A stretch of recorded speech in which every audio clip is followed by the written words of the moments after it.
Dirty ones, so you need to put them back dirty. Mockingbird is about building a family and building a family model for our young people.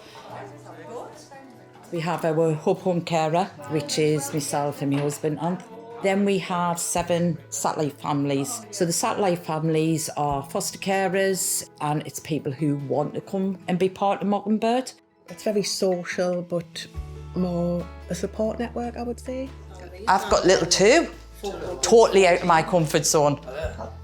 A year and a half and a 4-year-old, Lincoln. I mean, these would be A little baby.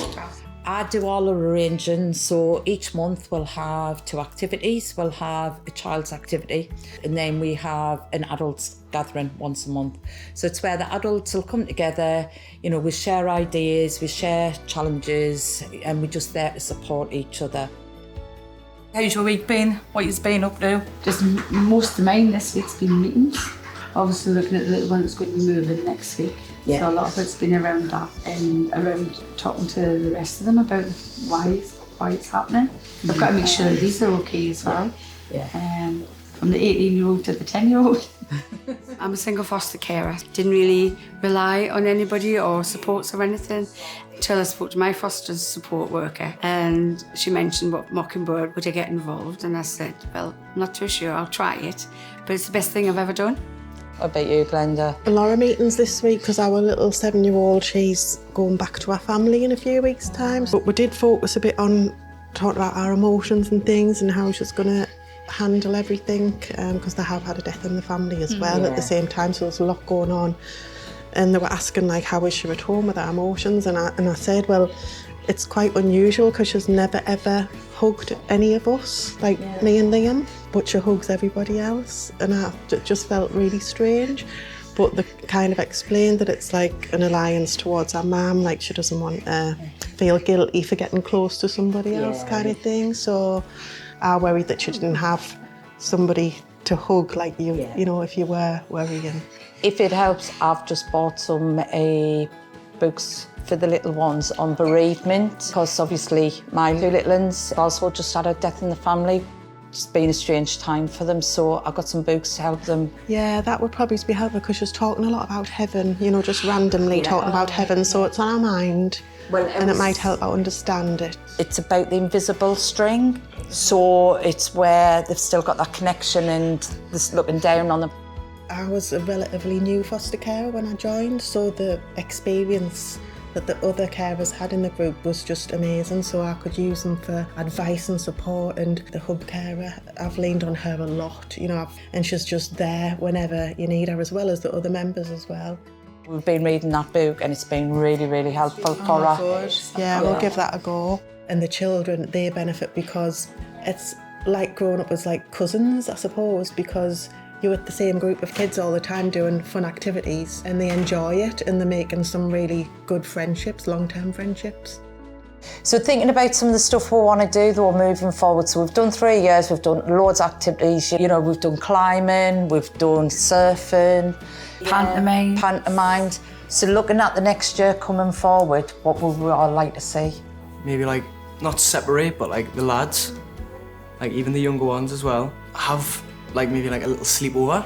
I don't know if... Even if it's the older ones, so not so much separating, but the older ones, we can all have a sleepover here and do like sort of a mystery night. Yeah, well, I mean, we do like put like on our own little party for like the kids in our Mockingbird, and I've matured so much. I've went from that little kid that was a little mischievous little boy, making something even more special for them, like watching Christmas movies, decorating little gingerbread men, something like that. Now I've sort of settled down, I've grew more into a man now, and it's changed so much the way I think about things, the way I go on and care, and just learn to love others and friends and family.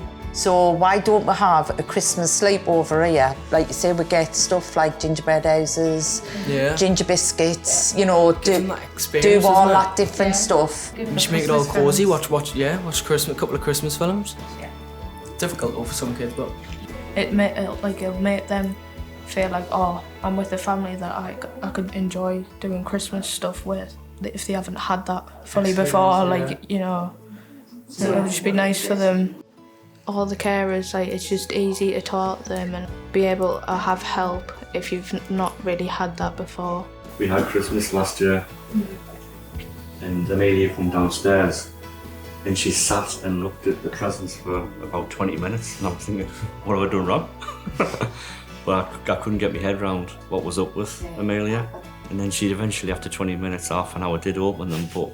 I know, because when I lived with my mum, it was like, obviously with all my siblings being older than me, it was only me who was like kind of getting excited about Christmas, and I was the only one who was like putting decorations up and that. When we did it last year, it just kind of like... Everyone was doing it, right? Yeah, it didn't feel right, because I've always been used to doing it myself. Did you struggle to lose the control, or did you happy to have others doing it with you then? I don't know, like... Bit of both, really. Yeah, it was a bit of both. And it was dead I just think it was dead confusing for you, because the whole Christmas thing, I just wanted to hug you and, you know what I mean? It's just look after you. But the kids that we're getting, they're just so like, they're so little and just, some of them don't even have a clue what's going on. Yeah. And then the thing, they're like all these behaviours, switching from schools, or I see it now and I'm like, that was like me. Yeah. Like, and I had no Christmas decorations around my house when it was Christmas. I had nothing. And it was, when I came here, it was, oh well, then let's get involved. We had a massive inflatables. I got overwhelmed quite a few times, so I had my little temper tantrums. And it's like, now I know what it's like. We know how to like work around, like if one of the other ones have a little temper tantrum, do you know what I mean? Because you can get overwhelmed quite easily, yeah. Catherine's like my mum. I recognise Catherine as my mum, but it's just seeing that she can help, she can support, do you know what I mean? Obviously I'm older now. Christmas is still Christmas, do you know what I mean? Oh, you've got to wear matching Christmas pyjamas. Anyone's Minion ones this year, I'm like, that's not Christmas. no, I bought myself a Minion onesie, keep warm.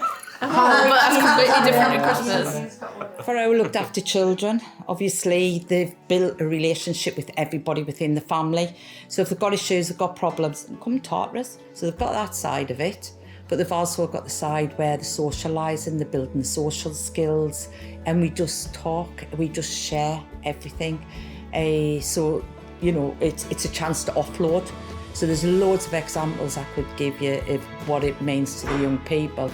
But it's having that bigger, wider family. And that's the word that we use constantly going through. We're a family to them. And that's what I feel we've got with Mockingbird. Yeah. At any time, I could be in crisis mode. I could be feeling, you know, everything's out of control. I need some help. And I know I can ring any one of you. Get it off my chest, feel better, and then think to myself, right, I'm all right to move on again now. But I'm not being judged, because do you know what? We are in crisis mode. It's sometimes in our life. And that's what I love. Absolutely love it.